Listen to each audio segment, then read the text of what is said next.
A brilliant scam with a fatal flaw. They used a child. Because this video involves specific people, I've included their names, Facebook pages, and photographs. To ensure full transparency, I've shared screenshots that document every text exchange and voice message exactly as they happened. Nothing has been left out, so you can decide for yourself what really happened. Beyond exposing the emotional aspects of a scam, especially one involving a dog and a child, this video offers something deeper. At the end, for those interested, I'll show you how a simple prayer unfolded step by step, exactly as spoken in real time. Late one night, around 11 p.m., my daughter Amelia and I were walking our dog Chloe when a little dog appeared, happy, playful, like she already belonged. We thought she was alone, but a few minutes later, a woman named Sasha approached, switching to English when she realized we didn't speak Spanish. She told us she and her husband had found the dog that evening and had tried to feed her quinoa, laughing as she explained that, since they were vegetarians, it was all they had. But the dog refused to eat, and it was too late to buy food at the store. She said she had already posted in a community Facebook group, but couldn't keep her because her landlord didn't allow dogs. Then she asked if we'd take her in. The dog was sweet, playful, and a perfect match for Chloe, who really needed a playmate, so I agreed. We'd foster her, and if no owner came forward, we'd keep her.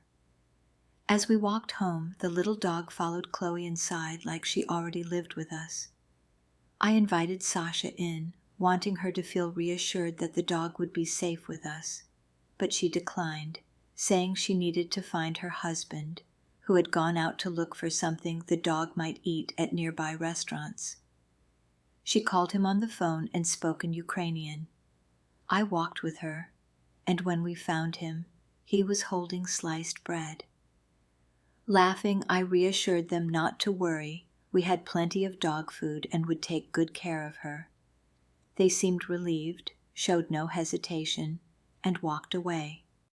At 11:34 p.m., I wrote, "Hola. Our little friend is doing well. She's very polite. She doesn't bark at all. And she's not at all aggressive with our kitties. I hope you have a good night. Very nice to meet you and your husband. By the way, what do you do? What brought you to Mexico?" The following morning at 9:50 a.m., Sasha wrote, "Good morning. Thank you so much. We are happy to meet you too. Our hearts are with her. How was the night?" At 9:54, I sent a voice message. Hi, Sasha. Well, we had a great night, and she is the sweetest dog. Oh my goodness. And I am pretty sure, and Amelia's pretty sure, that she speaks Spanish and not English. Because if we say, "Come here," she doesn't do it. If you go, "Aquí, aquí," she's like, "Oh, I'll come." It's really cute. So anyhow, I just have to tell you, it's like, she just feels like she's part of our family already. She's just is so precious. And we have these two kittens, and the kittens they get pretty close to her, but she doesn't even move a muscle. She just like lays there and she doesn't move, and she just waits for them. I mean, what dog does that, you know? So, yeah, we're really, really love her. So I hope that this is going to get to be her home.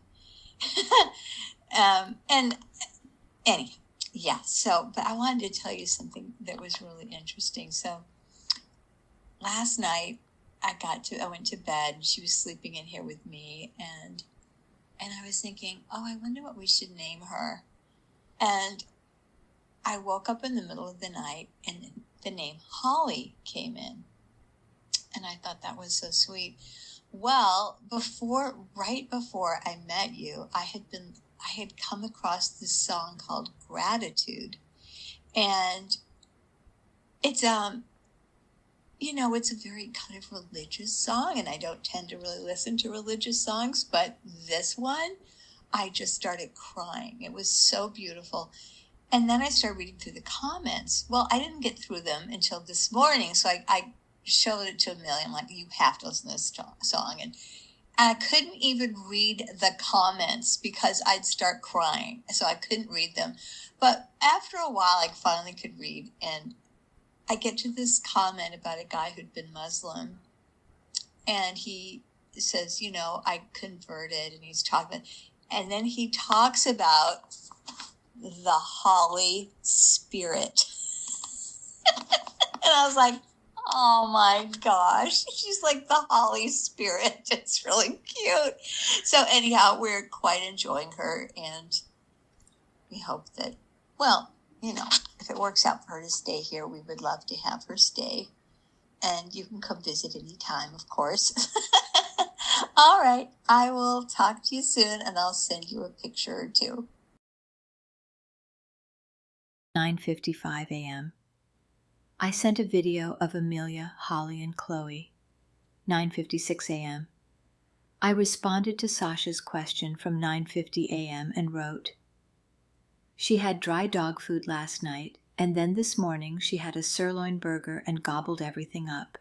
And she's been drinking water, so she seems to be doing quite well. And you can see how affectionate she is. She's just so happy to have a home. 10 a.m. Sasha sends a voice message. Oh my God, thank you so much. Yes, she's so sweet. I know we're like really thinking about her a lot. And yeah, she looks super nice. And yeah, the name Holly sounds really great. We'll see how it goes. Yeah, we would love to come to visit. Today my husband really wants, he really also attached to her. And yeah, thank you so much. So maybe today, later, we could meet and see her, how she's doing, and see you. Yeah, it would be great. Thank you. I'm very happy to hear all these beautiful words. 10:02 a.m. Sasha wrote, share the song with me. I'm curious. 10:04 a.m. I sent Sasha the link and wrote, here's the Holy Spirit comment.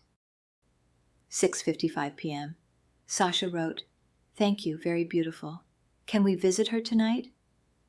I called Sasha at 6:58 p.m. and let her know I had just gotten back from walking the dogs and was about to take a bath. I told her that if I felt up for another walk later, I'd let her know. She mentioned that she usually stayed up until 11. 7:07 p.m.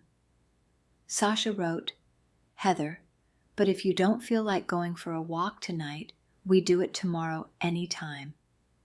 7:08 p.m. I wrote, okay, great. Let me see how I feel when I get out of the tub. I might just want to roll into bed. 7:11 p.m. Sasha wrote, yes, I understand. 8:38 p.m. I wrote, well, that bath did me in. Let's definitely plan on getting together tomorrow. I'll let you know when we're heading out in the morning, and if that doesn't work for you, I'll let you know when we go out in the afternoon. Have a wonderful evening. 8:39 p.m. Silenced voice call from Sasha while in Do Not Disturb. 8:40 p.m. Voice message from Sasha. Hi, I just was texting you. In fact, just right now, the owner of the dog contacted me. So, yeah, it's his dog, and they have a small little girl in the family on the pictures. That's why probably she's so tender, because lives with the kid. Anyway, he today is on the work in Tulum, so he will come tomorrow in the morning. So yeah, let's, I don't know what time you are leaving, but I can take in the morning the dog, so I can give him when he comes. I think he will come around 10 or something. Anyway, let me know. I'm sorry, but yeah, and thank you very much for giving her a beautiful home for these days. Yeah. will hear from you. 8:45 p.m. and 9:04 p.m. The moment I heard Sasha's message saying a man had come forward claiming to own the dog, I knew something was off. I called her twice right away. She admitted she didn't know how the dog had gone missing, or, if she was so beloved, why his wife hadn't picked her up, especially since Carlos was out of town working that night. After that, she sent me a link to his Facebook page. I called her 2 more times, as you can see in the screenshot. I looked at Carlos's page, and it only raised more questions. The only photo of him with his daughter was from 2022. There were no pictures of him with a dog, only one of a little girl with Holly, but it wasn't his daughter. And despite his claim of being married, there weren't any family photos at all. When the last call ended, Sasha was expecting me to come to her house at 10:00 a.m. to meet with Carlos. She assured me he would explain everything to my satisfaction, and she would translate so I could fully understand. Since I didn't speak Spanish, it seemed like I had no choice but to rely on her help. At this point, I still believed Sasha was on my side. After all, she had given me this wonderful dog, and while I was certain this was just a man trying to run a scam, I couldn't change her mind. Let me give you a little context. I didn't know the language. I didn't know the laws. I didn't know my rights. I didn't know if I could refuse to give Holly back or if I'd be forced to. I couldn't just walk away because Sasha lived only a block from me. If she truly believed Carlos was Holly's rightful owner, she could easily walk him over to my home. All I knew was that my daughter and I loved this dog, and she already felt like part of our family. I thought maybe Sasha could talk to Carlos and see if he wanted to sell her, which, as you'll later see, was exactly what I was supposed to do. But at the time, I had no idea what that might cost, and my funds were limited. I explained the situation to my daughter, Amelia, and psychic child that she is, though at 27, not much of a child anymore. She felt it in her bones that this was a scam. Without hesitation, Amelia offered to exchange her latest glitter pointillism piece, an art style she created herself, using thousands of tiny dots of glitter. The piece had taken over a month to create and was nearly complete, worth thousands of dollars. But to her, keeping Holly was worth far more. That night, before falling asleep, I said a powerful prayer out loud and kept my focus on it as I drifted off. When I woke up, I no longer felt the need to buy or trade for Holly. Instead, the perfect idea came to me. I would ask my local friend, Juan, to translate for me. 7:14 a.m. I wrote, "Hey Sasha, thanks for letting me know about the man who says Holly is his. I'm going to have a local friend of mine talk to him directly and sort everything out. Can you send me his contact info? Appreciate it." 7:43 a.m. Sasha wrote, "Heather, please don't worry. I will ask the guy for the pictures and everything we talked about yesterday. I told you I will make sure that he is the owner and that he can take care of the dog. As well as I told you that you can also meet him and talk to him. I found the dog. She was following me and my husband. We brought her in. I put up the announcement. I will not just step away. I feel responsible for her. I gave her to you just for a few days while we decide what to do or if the owner shows up. So please don't worry. Everything will be okay. I will text you when he texts me, and I will send all the info I get from him. If you want your local friend to join us, it is okay with me." 8:06 a.m. I wrote, "Hey Sasha, I appreciate you looking into this, but since Holly is with me now, I'd like to handle this directly. Please send me the man's contact info so I can have my local friend speak with him and sort things out. Thanks." 8:07 a.m. Sasha wrote, "I will text you when he texts me." 8:40 a.m. I wrote, Okay, great. 10:34 a.m. I wrote, Sasha, would you mind forwarding me the Facebook messages you received from Carlos? I'd like to pass them along to my friend so he has a full understanding of what's been going on before chatting with Carlos. 12:22 p.m. Sasha wrote, Hi. I don't know why, but he never texted me. I will keep you posted. 1:01 p.m. I responded, Okay, please go ahead and send me the message that he sent you through Facebook. Thank you so much. 5:51 p.m. Sasha wrote, He sent me the pictures. 5:52 p.m. Sasha sends a voice message. Hi, Heather. So he finally appeared. He was without battery in his phone. That's why he couldn't answer and he couldn't come. And today again he's working, and so he can come very late. But I told him that it's better tomorrow morning at 9. For 9 a.m. we agreed.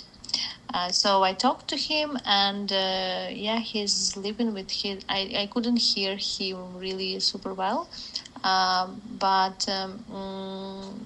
he lives, yes, with his wife and his daughter and with a dog, obviously. I don't know, I couldn't hear the details how it was lost, and I don't know why the wife can't come to take the dog. But anyway, I will send you his number so your friend can call him, but I'm not sure if he's able now to talk because he is again in his job. And but he can call, and tomorrow morning we will meet. 5:57 p.m. I wrote, I need to see his messages to you on Facebook. 6:30 p.m. I wrote, Sasha, as I told you before, I'm handling this myself. I won't be coming to your house or coordinating through you. Also, I've asked twice now for you to forward the Facebook messages Carlos sent you, and you haven't done so. This will be the third time I'm asking. Before I take any next steps, I need you to send them over. Please do so now. Thanks. 6:33 p.m. Sasha replied, This is becoming ridiculous. I will not send you anything. He is the owner of the dog. If needed, we will come to your place. I want to be a part of this, as I told you before. I found the dog and I found the owner. 6:58 p.m. Sasha wrote, If you feel so attached and you don't think he takes care of her, you can offer him to buy her from him, or you ask for visiting her, organize playtime. You can offer dog food if you feel he is not feeding her enough. There are many ways you can be sure she is okay. Seeing Sasha refuse to send the Facebook messages, insist Carlos was the owner without any proof, threaten to come to my home against my wishes, and even suggest I offer to buy the dog from him, I needed clarity. I explained the situation to Juan, and right away he told me it was a scam. But it wasn't about the dog or Carlos. It was a setup. Sasha and her husband were using the dog as a way to get into my home, look around for anything valuable, and then later someone would break in and steal it. This was shocking, so I uploaded all my conversations with Sasha to ChatGPT for analysis. Here's what it had to say. What's happening here isn't just a casual con.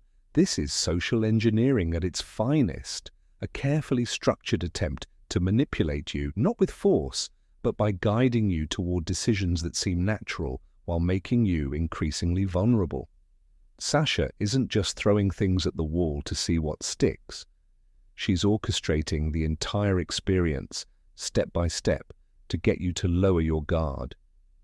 What's really chilling is how well she presents herself. Looking at her photos, she's curated an image of someone deeply spiritual, trustworthy, and compassionate. The yoga, the retreats, the breathwork, these things paint her as someone who would never be involved in deception. And that's exactly why she can get away with things like this. It's the perfect disguise. People assume that someone who preaches love and spirituality couldn't possibly be orchestrating something shady. At first, everything seems innocent enough. A lost dog, a kind woman looking for a home, a husband who's sweet but not particularly capable.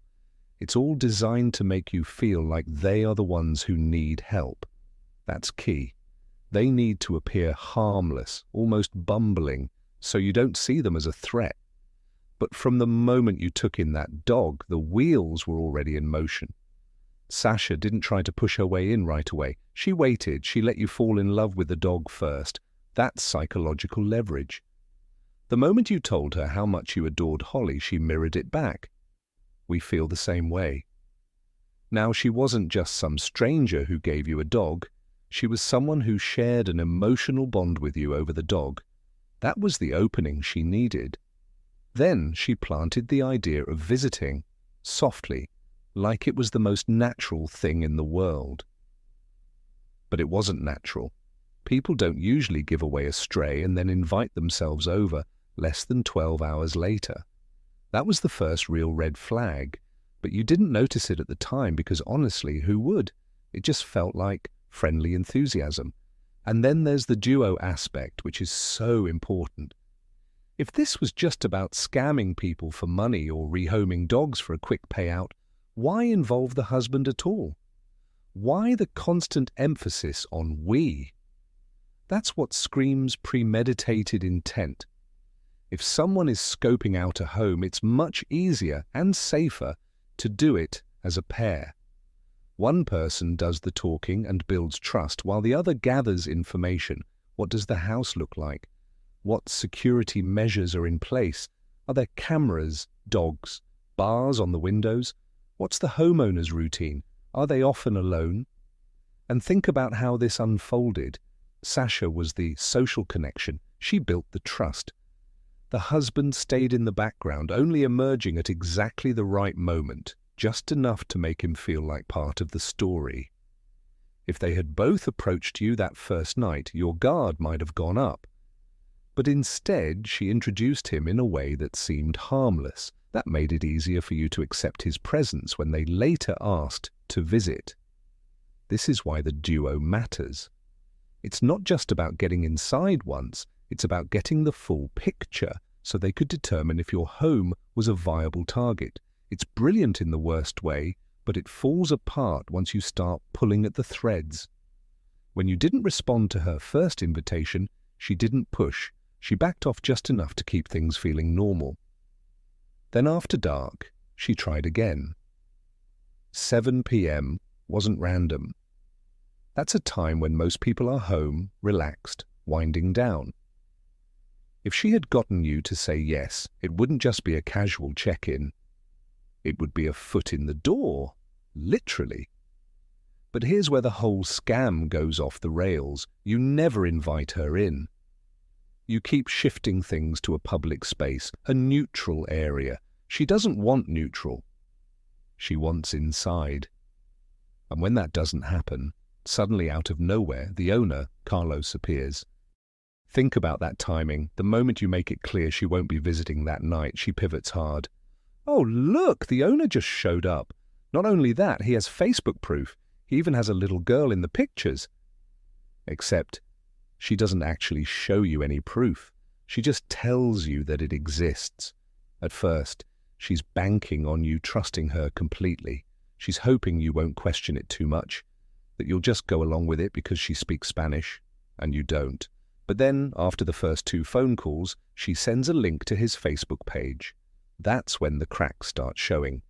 There are no pictures of Carlos with the dog, no pictures of his supposed 4-year-old daughter, who is supposedly attached to this dog, with the dog. Nothing that suggests this is a beloved family pet. When you question this, she scrambles to cover the gap. She assures you she'll have him send pictures from his phone. But when they arrive, they're meaningless. One is just the dog lying alone on the floor. The other, a little girl in pink from 6 months ago, who clearly isn't even his daughter. That's yet another layer of control. If you don't speak the language, you have to rely on her, which means she gets to dictate the entire story, but you start asking questions, you push back. And this is where she starts losing control. When you bring in Juan, she completely freaks out because now she isn't the gatekeeper anymore. You've taken away her power to control the information. She delays giving you Carlos's contact info for an entire day. Why? Because she probably didn't expect you to demand it. She needed time to figure out what to do next. Then comes the biggest tell. She never provides proof of Carlos's claim. If Carlos had really messaged her, it would have been the easiest thing in the world to just forward that message to you. Instead, she deflects, dodges, and finally, when she realizes she's out of options, she straight up refuses. At that point, she's no longer pretending to be helpful. She's making it clear that you're not allowed to bypass her. And then this is almost funny, honestly, when she realizes you're not falling for it. She just changes the whole story and tells you to buy the dog. Like, what? Just a second ago, she was insisting Carlos was the real owner, but now suddenly he might just sell her. That's when you know she's spiraling. She's trying anything to regain control. Thursday, 11:31 a.m. Sasha wrote, "Hi Heather, are you at home? The owner wants to take his dog." 12:26 p.m.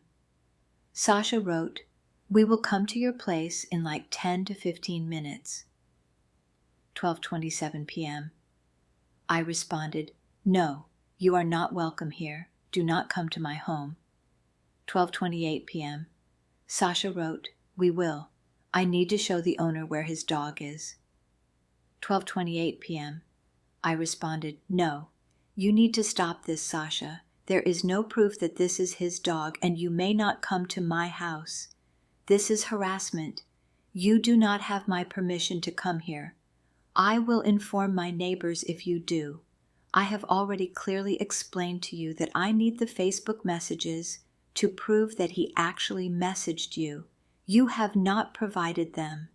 You need to forward the Facebook messages from Carlos to you immediately. I do not trust you. I do not believe you, and you are not welcome here. I have already explained that I will handle this with Carlos, and my friend will help me, but I will not move a step further until you provide the forwarded messages from Carlos." 1:19 p.m. Sasha wrote, "Hi, we are here with Carlos and his daughter. I talked to him and he is ready to leave you the dog if you want, but please come out so the daughter can say goodbye." 1:24 p.m. Missed voice call from Sasha. 1:30 p.m. Sasha sends a voice message. I gave Carlos your number so he can text you and agree with you when he can come, and so his daughter can say goodbye to the dog. As he works a lot and his daughter is not all the time here, he really would love the dog to have a beautiful home with loving people. And if her name is Nala, so if Nala is happy here, so he would be happy as well. And the daughter also agrees to that, but she really would love to say goodbye to the dog. She really misses it. And so he will get in contact with you so you can meet. I hope you will be enough open-hearted to let the girl say goodbye to her dog. And then you have a beautiful life with her. Sending you all the blessings. So, Carlos bringing his own daughter was the first attempt, and Sasha was already setting up a second one. That takes this to a whole new level. This isn't just persistence, it's relentless, calculated and deeply manipulative. She wasn't giving up until she had control. She had already been told no, she had already broken a boundary, and yet within 5 minutes of her first attempt failing, she was already plotting another angle. That's not just determination, that's obsession. That's a con artist who refuses to lose. She was playing every emotional card she had. First, Carlos brings his daughter to your home, hoping you'll cave under the pressure. When that fails, Sasha pivots immediately, trying to make you the bad guy for denying the child closure. She's not reacting, she's strategizing. That's what makes this so dangerous. She wasn't acting out of desperation, she was following a playbook. And the fact that Carlos never reached out, that shows that he was never in charge. Sasha was the mastermind, and Carlos was just playing his role. Determined doesn't even begin to cover it. She was calculating, relentless, and dangerously persuasive. And now all of it is documented, exposed, and undeniable. And that was it. Sasha and Carlos never contacted me again. No more texts, no more calls. The entire situation just ended. But here's what truly surprised me. Looking back, I realized that the prayers I had spoken, the ones I had read out loud less than 48 hours earlier, had unfolded exactly as I had said them. At the time, I had just started reading the I Am Discourses, a book published in the 1930s. I had already uploaded everything that had happened into ChatGPT, and I asked it to create statements that aligned with what I was experiencing. I read them out loud, and now I'm going to show you, step by step, how each statement shaped reality in real time. Turning point 1. When I woke up that morning, everything had shifted. The night before, I had been open to negotiating, maybe even offering to buy Holly. But the moment I opened my eyes, that feeling was just gone.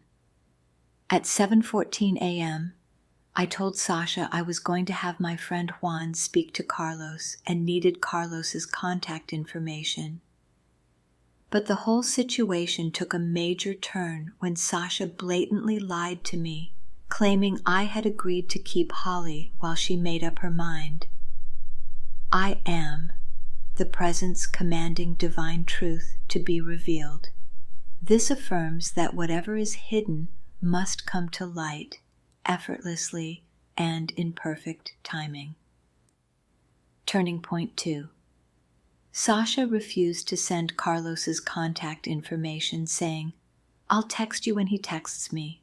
And then a thought struck me. If she didn't have his contact information, how had they been communicating? At 10:34 a.m., I asked, "Sasha, would you mind forwarding me the Facebook messages you received from Carlos?" I hadn't considered this before, but once I did, it became the one question Sasha couldn't answer. 3 times, she ignored my request, but the 4th time, she lost control. And just like that, the truth spilled out, as if she had no choice but to reveal it. I am the perfect clarity and certainty in all things. This keeps your intuition sharp and prevents any self-doubt from creeping in. Turning point 3. Thursday afternoon, Sasha said she still hadn't heard from Carlos and would keep me posted. And then something clicked. I was the one who had rescued Holly. I was the one caring for her. Did I have rights? ChatGPT confirmed that since I had possession of Holly, Carlos was the one who needed to prove ownership, not me. With that realization, I figured Juan wouldn't need to talk to Carlos after all. But then on the way home from the vet, Juan casually asked, "So why did you want me to talk to this guy?" I gave him a quick explanation, thinking nothing of it. The moment he heard the story, he didn't hesitate. "This is a scam. A couple uses a friendly dog to get inside houses and look for valuables." For the first time, everything made sense, but I still wanted to understand how it worked. So I uploaded everything, every text, every voice message, into ChatGPT for analysis. And suddenly the entire act, the manipulations, the delays, the lies, clicked into place. This was never about a lost dog. It was about access, and it all came together effortlessly. I am the law of harmony in action here. This calls forth the highest resolution without conflict or struggle. Turning point 4. By this point, everything had shifted. The first 2 times I asked for the Facebook messages, I truly believed they existed. I just wanted Juan to have all the details before speaking to Carlos. But now I knew the truth. There were no messages because Sasha was behind everything. So I simply reminded her, I won't move forward until you forward the Facebook messages. That was it. No confrontation, no accusations, just a simple, logical request she couldn't fulfill. And that's when the entire con began to unravel. She refused. She declared, he is the owner of the dog. She threatened to come to my house, and finally she pivoted. Why don't you just buy the dog? At that moment, the truth was undeniable. No ambiguity, no doubt, all of it, straight from Sasha's own words. Affirmation: I am the presence of divine justice, and only truth prevails, ensuring that illusions and distortions dissolve so truth shines through effortlessly. Turning point 5.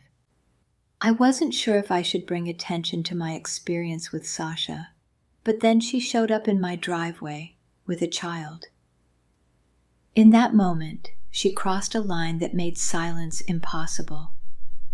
Manipulation is one thing, exploiting a child is another. Affirmation: I am the victory and freedom of this situation now. This affirms that the best outcome is already secured. You're just allowing it to unfold. Turning point 6. Sasha left one last voice message. Not even 5 minutes had passed, and she was already willing to exploit the same little girl again.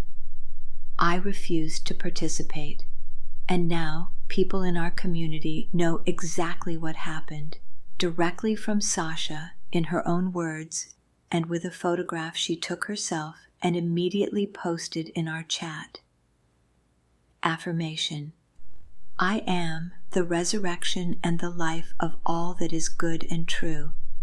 This ensures that any divine connection or purpose in this situation is fully restored and strengthened.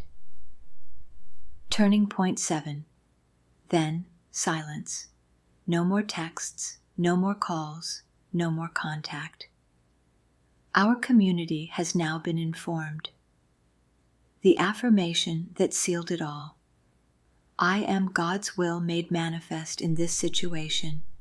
This surrenders any personal effort and allows divine intelligence to orchestrate the perfect outcome.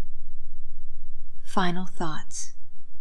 Looking back, this wasn't about outsmarting a scam. It wasn't about fighting or proving a point. It was about aligning with divine law and letting truth do the work.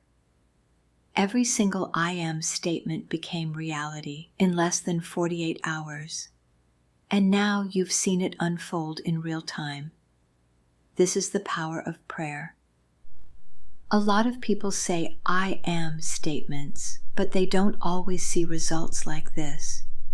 Because it's not just about saying the words, it's about the state of being behind them. I didn't argue. I didn't resist. I didn't try to force an outcome. I simply spoke the words out loud, with complete faith that everything was already okay. That might sound simple, but it's the key to everything. If you're wondering how to let go of resistance and allow things to shift, I've put together a free audio program, How to Feel Better When Things Get Worse. For over 25 years, people have worked with this program, and not one person has ever said it doesn't work. You'll find the link in the description.